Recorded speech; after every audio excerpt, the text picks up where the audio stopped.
And they had a tough test this past weekend, taking on Lamar Jackson. On the preview show and the review show, I reiterated this.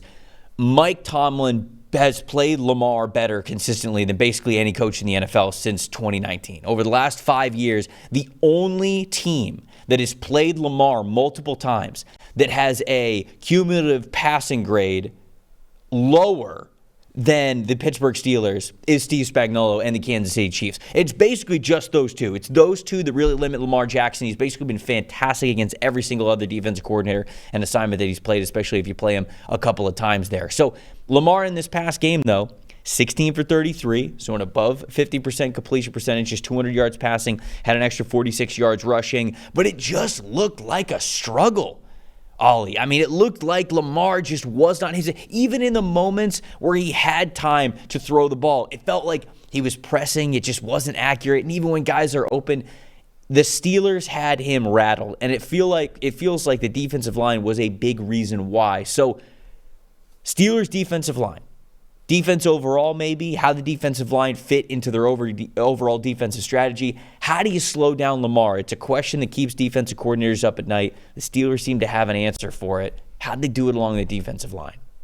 Yeah, I think it's more the general plan and then how that plan ties to the fact we have all these unbelievable pass rushers on the field, right? So if you're trying to replicate a plan, well, you'd have to be walking onto the field with T.J. Watt and Haywood and Highsmith. And Herbert, casual. We could do that. We could do that every week.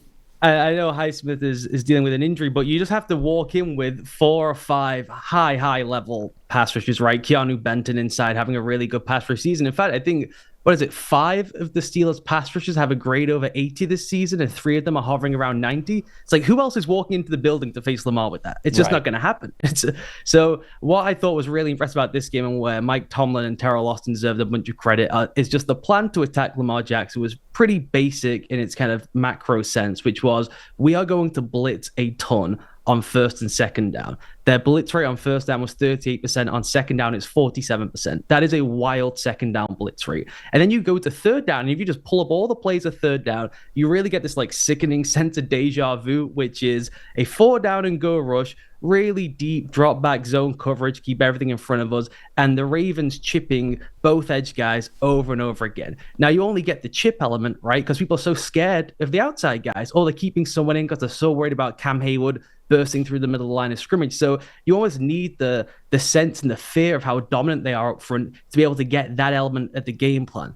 And so what was really effective was just, let's try and send heat early on to push the Ravens into third and long. That's the game plan. And then we'll just sag off. And they really said to Lamar, if you're keeping 2 chippers in for like every major third down, then you're just going to have to play anticipation football against really deep zone coverage, flooded with players. And you're going to have 3 guys out there, 3 eligibles. Basically, we've washed out 2 of your eligibles because you're scared of our guys. And you're going to have to make anticipation throws before Watt, Herbig, Haywood, whoever it is, comes crashing home. And I thought you said it correctly, where he just looked uncomfortable with that proposition. He just didn't hit those throws.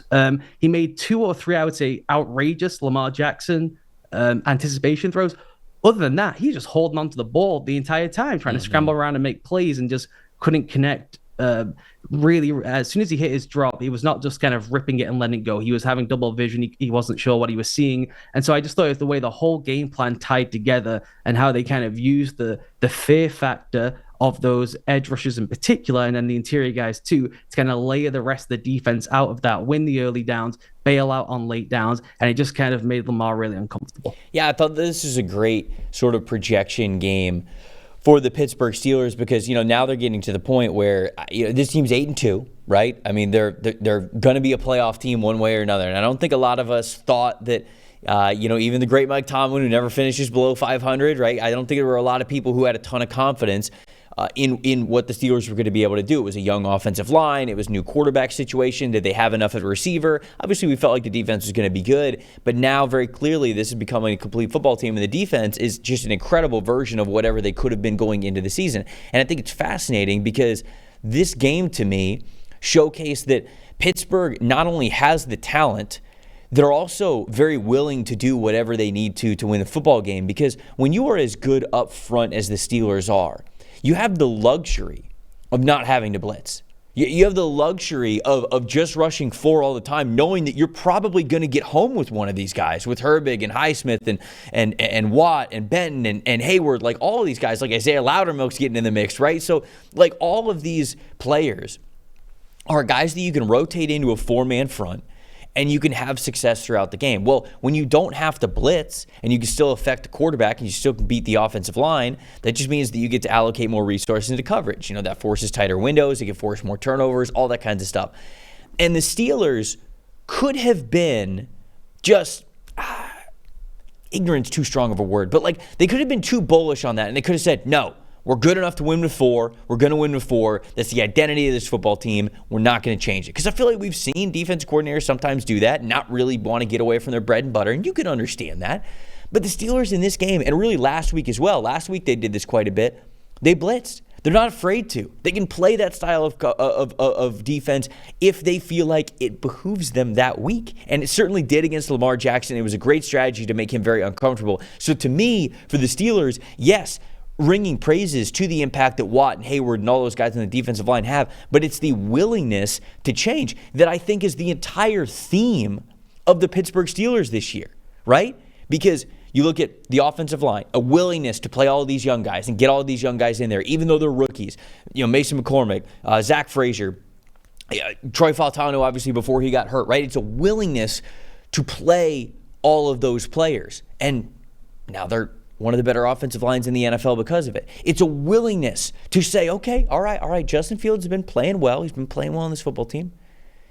Russell Wilson might be even better, though. And it's a willingness to put Russell Wilson into the lineup. It's a willingness to go trade for Mike Williams. And now it's a willingness to say, yeah, okay, like we could get home with 4, but what if we blitzed a little bit more and tried to make Lamar really uncomfortable? We feel like that might be a strategy that could have huge payouts. And so to me, just this willingness to be a little bit different and to go out of your comfort zone when you have such a strong base like the Steelers have is the reason, in my opinion, why this team is overachieving as much as relative expectations were for them going into this season. And I think that you brought up a great point, and it's a reason why the defense also goes into that conversation.